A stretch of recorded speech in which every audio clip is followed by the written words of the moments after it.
இங்க ஒரு முடி வெட்டுற அப்பாவோட பையன் கவர்மெண்ட் ஜாப்காக எக்ஸாம் எழுத போறான். அவங்க அப்பா, நீ போயிட்டு வா, நான் சாயந்தரம் வந்துடுறேன் பாரு. அப்புறம் அவனும் எக்ஸாம் எழுதிட்டு வந்து, நான் நல்லா எழுதிருக்கேன்பா பான், கண்டிப்பா எனக்கு இந்த வேலை கிடைச்சிடும்பா ன்னு அவன் நம்பிக்கையா சொல்றான். ஆனா அவங்க ஊர்ல ஒரு வில்லன் இருக்கான். அவன் அந்த ஊர்ல இருக்கிற எல்லா பொதுமக்களையும் சும்மா விடாம ரொம்ப கொடுமைப்படுத்திட்டு இருக்கான். அப்புறம் இங்க ஹீரோவும் அவங்க அப்பாவும் அவங்க வேலைக்காக வெளியில போறாங்க. அங்கே வில்லனோட ஆளுங்க ஒருத்தரை ரொம்ப கொடூரமா இழுத்துட்டு போறாங்க.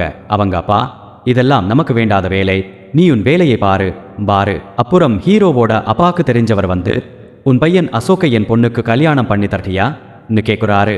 அவரும், நான் என் பையன்கிட்ட ஒரு வார்த்தை கேட்டுட்டு வந்து உன்கிட்ட சொல்லேன்னு சொல்றாரு. அப்புறம் ஹீரோ அப்பா அசோக்கிட்ட இந்த விஷயத்தை கேட்க, அவனோ, எனக்கு முதல்ல வேலை கிடைக்கட்டும்பா பான். அந்த பொண்ணுகிட்டையும் அவங்க அப்பா கேட்க, அவளும் உங்க இஷ்டம்பா ன்னு வெக்கப்பட்டுக்கிட்டே சம்மதம் சொல்றா. ஆனா நம்ம அசோக் ஏற்கனவே ஒரு பொண்ணை விரும்புறான். அது அவங்க அப்பா பார்த்த அதே பொண்ணு தான் தெரியாம அவ பின்னாடியே சுத்துறான். அப்படியே போகும்போது 2 பேரும் கிணத்துல விழுந்துடுறாங்க. அவளுக்கும் இவன் யாருன்னு தெரியலப்பா.